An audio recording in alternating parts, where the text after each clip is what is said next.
And this is, you got in trouble for refusing to call trans men and women by their preferred personal pronouns. No, that's not actually true. I got in trouble because I said I would not follow the compelled speech dictates of the federal and provincial government. I actually never got in trouble for not calling anyone anything. Right. That didn't happen. You wouldn't follow the change of law, which was designed not to once it was outlaw law. discrimination. No. Well, that's what they said it was designed to do. Okay, you cited freedom of speech in that. Why should your right to freedom of speech trump a trans person's right not to be offended? Because in order to be able to think, you have to risk being offensive. I mean, look at the conversation we're having right now. You know, like you're certainly willing to risk offending me in the pursuit of truth. Why should you have the right to do that? It's been rather uncomfortable. Well, I'm very glad I put you on the spot. Well, I'm very glad that I have exercised my freedom of speech. You get my point. It's like you're doing what you should do, which is digging a bit to see what the hell's going on. And that is what you should do. But you're exercising your freedom of speech to certainly risk offending me. And that's fine. I think more power to you as far as I'm concerned. So you haven't sat there and... I'm just trying to work that out. I mean...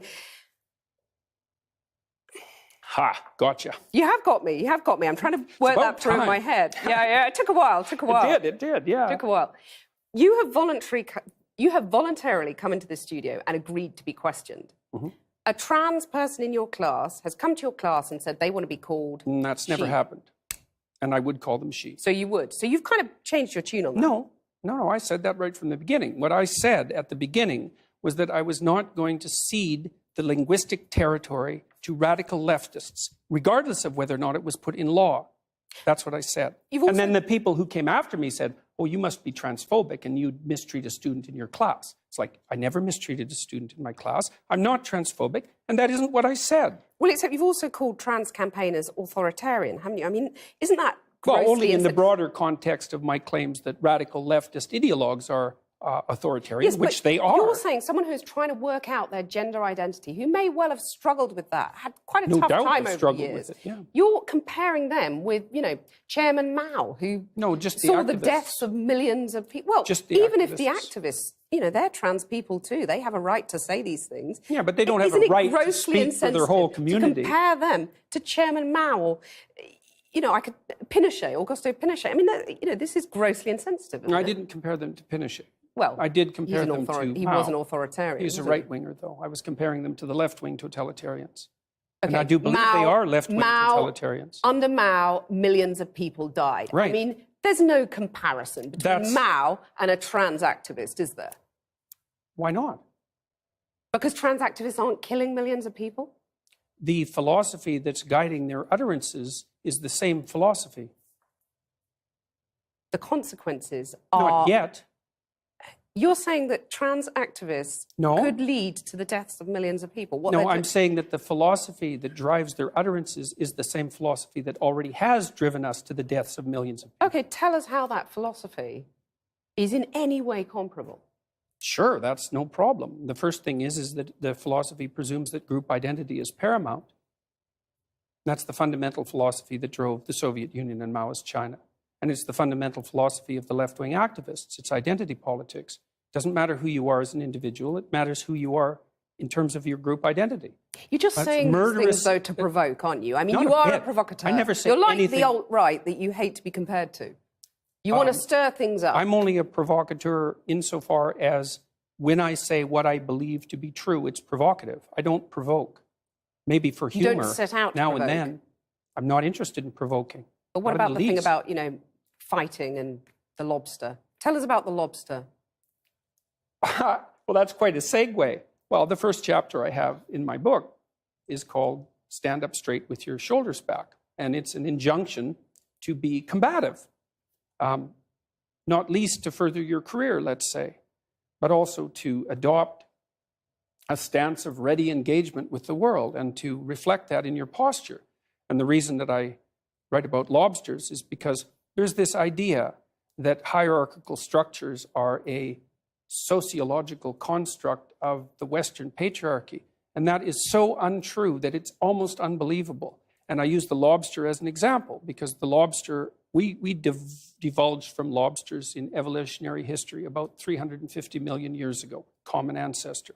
And lobsters exist in hierarchies, and they have a nervous system attuned to the hierarchy. And that nervous system runs on serotonin, just like our nervous systems do.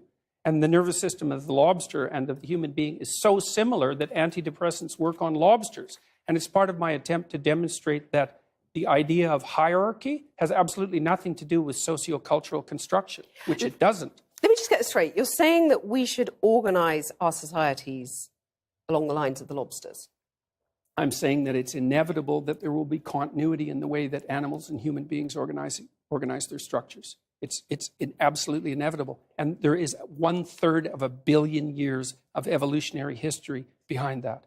Right? That's so long that 1/3 of a billion years ago, there weren't even trees. It's a long time. You have a mechanism in your brain that runs on serotonin that's similar to the lobster mechanism that tracks your status. And the higher your status, the better your emotions are regulated. So as your serotonin levels increase, you feel more positive emotion and less negative emotion. So you're saying, like the lobsters, we're hardwired as men and women to do certain things, to sort of run along tram lines, and there's nothing we can do about it? No, I'm not saying there's nothing we can do about it, because it's like in a chess game, right? There's lots of things that you can do, although you can't break the rules of the chess game and continue to play chess. And your biological nature is somewhat like that, is it sets the rules of the game, but within those rules you have a lot of leeway. But the idea that, one thing we can't do is say that hierarchical organization is a consequence of the capitalist patriarchy. It's like, that's patently absurd. It's wrong. It's not a matter of opinion. It's seriously wrong. Aren't you just whipping people up into a state of anger? And not at all. Divisions between men and women, you're stirring people up. You know, you have any critics of you online get absolutely lambasted by your followers. And by me, generally. Sorry, your critics get lambasted by you. I mean, if isn't they're that academics, irresponsible? Not at all. If an academic is going to come after me and tell me that I'm not qualified and that I don't know what I'm talking about. So you're not going to say to your followers now, quit the abuse, quit the anger? Well, we'd need some substantial examples of the abuse and the anger before I could detail that question. There's a lot of it out there. Let's take a more general perspective on that. So I have had 25,000 letters since June, something like that, from people who told me that I've brought them back from the brink of destruction. And so I'm perfectly willing to put that up against the rather vague accusations that my followers are making the lives of people that I've targeted miserable. Jordan Peterson, thank you. My pleasure.